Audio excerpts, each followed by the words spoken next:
Elevated এক্সপ্রেসওয়ের নির্মাণ কাজের কারণে সরু হয়ে গেছে সাভারের নবীনগর চন্দ্রা মহাসড়ক। সৃষ্টি হয়েছে খানাখন্দ, ফলে বৃষ্টি হলেই জমে পানি। এতে কমে যায় গাড়ির গতি, ভোগান্তিতে পড়েন যাত্রী ও চালকরা। এটি নবীনগর চন্দ্রা টঙ্গী আশুলিয়া DEPZ সড়ক। হযরত শাহজালাল বিমানবন্দর থেকে শুরু হওয়া এলিভেটেড এক্সপ্রেসওয়ের নির্মাণ কাজের কারণে সড়কটির এমন বেহাল দশা। শ্রীপুর থেকে বাইপাল পর্যন্ত 5 মিনিটের পথ পার হতে মাঝে মধ্যে 2-1 ঘন্টা লেগে যায়।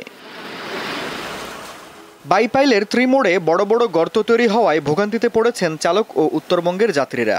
2 মিনিটের রাস্তায় আপনার লোড গাড়িগুলোর জন্য ওরা সময় গর্তের জন্য যাইতে পারে না, এই জন্য আমরা প্রায় 1 থেকে 1.5 ঘন্টার মতো আমরা জ্যাম ফেলতে আসি। এই রাস্তাটা তো খালি জামে ভাঙার কারণে জাম, তাছাড়া এই রাস্তায় জাম বাঁচত না। খুব দ্রুত মেরামতের দরকার, কারণ উত্তরবঙ্গের সমস্ত গাড়ি এই রাস্তায় ঢোকে। বিভিন্ন রুট গার্ডে পানি জমে রয়েছে, এটার কারণে গাড়ি ঘোড়া চলতে পারতেছে না, এই কারণে যানজট। সড়কে প্রতিবন্ধকতার কথা স্বীকার করে সংকট নিরসনের চেষ্টা করলেও বাইপাইলে খানাখন্দের কারণে স্বাভাবিক গতিতে যান চলাচল করতে না পারায় যানজটের সৃষ্টি হচ্ছে বলে জানান হাইওয়ে পুলিশ। এলিভেটেড এক্সপ্রেসের কাজ চলছে, এদের কাজের কারণে আর এই বর্ষা মৌসুমের কারণে এই বাইপাইল অংশে, বাইপাইল থেকে শ্রীপুর পর্যন্ত অংশে মারাত্মকভাবে ক্ষতিগ্রস্ত। ভেঙে চুরে কর্দমাক্ত পিচ্ছিল রাস্তা, এই দিক দিয়ে কোনো ভারী গাড়ি যেতে পারে না।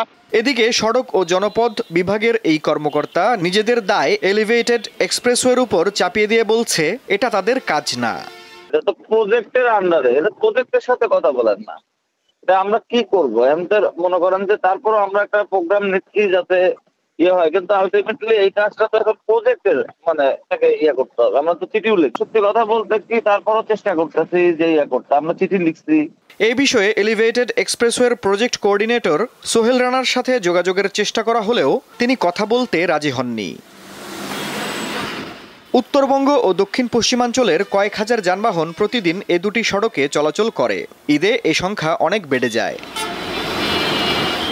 দীপ্ত বার্তা কক্ষ।